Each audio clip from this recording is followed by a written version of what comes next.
আয়ুষ্মান ছদ্মবেশী নকল আয়ুষ্মান বিরাজকে জোরে ঠেলে মাটিতে আছড়ে ফেলে দিলে ঠিক সেই মুহূর্তে নকল আয়ুষ্মান বিরাজ ক্রোধে উন্মাদ হয়ে ছুরি তুলে আয়ুষ্মানের দিকে ছুটে আসে।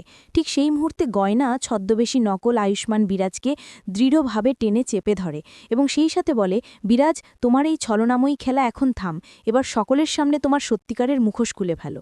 ঠিক সেই মুহূর্তে আয়ুষ্মান ছদ্মবেশী নকল আয়ুষ্মান বিরাজের মুখের আবরণটা ছিঁড়ে ফেললে রাইসান পরিবারের প্রত্যেক সদস্য তো হতবাক হয়ে চেয়ে থাকে এবং সেই সাথে ঈশানের মা চাকুরি মনে মনে ভাবে, এই ছেলেটির ছবি তো আমি ঈশানের ঘরে দেখেছিলাম।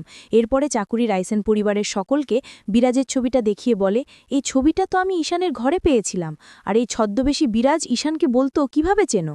বিরাজ তখন কোনো উত্তর না দিয়ে ঠিক সেই মুহূর্তে আয়ুষ্মান বিরাজের শার্টের কলার চেপে ধরে বলে, বলতো তুই আসলে কোনজন? আরে তুই এখানে কেন এসেছিস? এরপরে তো বিরাজ বলে, আমি এই রাইসেন পরিবারেরই সন্তান, আমার মা জানকী দেবী। ঠিক তখনই রাইসেন পরিবারের সকলে চমকে ওঠে। তখন কমলামা বিরাজের দিকে ছুরি সোজা করে বলে, সত্যি কথা বলো, তোমার মা কে?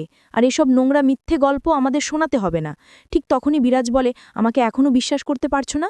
তোমাদের পিসিমাকে জিজ্ঞাসা করো, কথা বলতে না পারলেও চোখের ইঙ্গিত তো দিতে পারবে। এরপর বিরাজ পিসিমাকে বলে, মা, সবাইকে বলে দিন আমি আপনার সন্তান কিনা, আমি আপনার সন্তান কিনা। ঠিক তখনই পিসিমা চোখের ইঙ্গিত করে, তখন রাইসেন পরিবারের সকলে তো বিস্মিত হয়ে যায়।